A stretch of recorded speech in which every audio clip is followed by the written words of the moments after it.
Je trouve pas que les Français, enfin en tout cas les Français musulmans, soient particulièrement discriminés depuis les attentats. Je veux dire, nous sommes quand même un pays très mature. Je pense que la société française, de manière générale, a une capacité de résilience et de maturité extraordinaire. J'ose à peine imaginer si de tels actes avaient été commis dans des pays étrangers, le sort des minorités qu'auraient représenté ces terroristes, ce qu'elles auraient eu à subir dans d'autres pays. Je pense qu'en France, Dieu merci, la paix civile est encore garantie et les Français ont encore cette maturité qu'il faut saluer pour garder la tête froide et garder leur calme.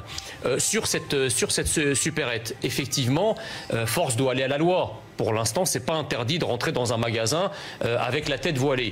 Maintenant, moi, ce commerçant, je le soutiens moralement parce que je pense qu'il y a une forme de résistance, effectivement, à... de combat. Non, je le soutiens moralement. Je dis que la loi... Alors, laissez-moi finir. Moi, je le soutiens moralement parce qu'effectivement, aujourd'hui, la législation ne le permet pas, mais on pourrait effectivement envisager une législation qui interdise aux gens de rentrer avec certains accoutrements dans certains lieux. Ça existe déjà. Aujourd'hui, si vous ne pouvez pas rentrer dans un casino en short, par exemple, vous ne pouvez pas rentrer dans certains restaurants si vous n'êtes pas en tenue correcte exigée. Donc, est-ce que c'est incorrect de porter un voile dans les lieux où c'est autorisé? C'est-à-dire, on peut effectivement autoriser les commerçants à refuser un certain nombre d'accoutrements. Voilà.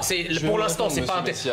Attendez. Pour l'instant, ça n'est pas interdit, mais il faut l'interdire. Moi, je considère, si vous voulez, que la collaboration, et je pèse mes mots, avec une certaine forme de totalitarisme dont je considère que le voile est un emblème, eh bien, doit cesser. Et ces actes sont pour moi des actes de résistance d'un peuple qui refuse justement à chaque fois de céder du terrain pour avoir la paix.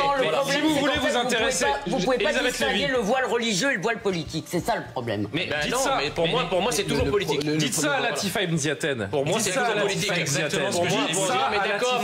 Excusez-moi, vous pouvez pas... à nos téléspectateurs, je vais rappeler juste à nos téléspectateurs, donc c'est la mère du militaire tué par Mohamed Merah, elle porte le voile en toutes circonstances, on peut pas lui faire de procès en islamisme, c'est peut-être la dernière personne à qui on peut faire un procès en islamisme, et on peut pas non plus dire que cette dame est une prosélyte. Il y a peut-être d'autres combats contre le séparatisme que le voile. Non mais attendez, il faut que les Français comprennent que le voile n'est pas un bout de tissu, le voile est un bout de charia. Voilà. Et donc, effectivement, s'il est compliqué de entendu ce que je vous ai dit. Non, attendez, on peut pas prendre un exemple.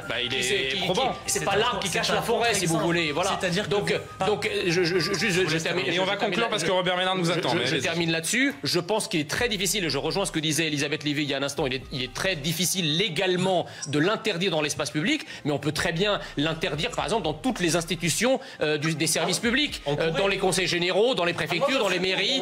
Et puis évidemment, ça pousserait une législation. Ça faut répondre. Ça pousserait une législation. N'était pas de faire un débat sur le voile. Non mais c'est on pourrait le faire. Je m'inscris résolument en faux contre cette interdiction parce que, Monsieur Messia, on peut se retrouver sur certaines choses, mais pardon, vous avez dit que porter le voile est une forme de collaboration avec ce fait totalitaire.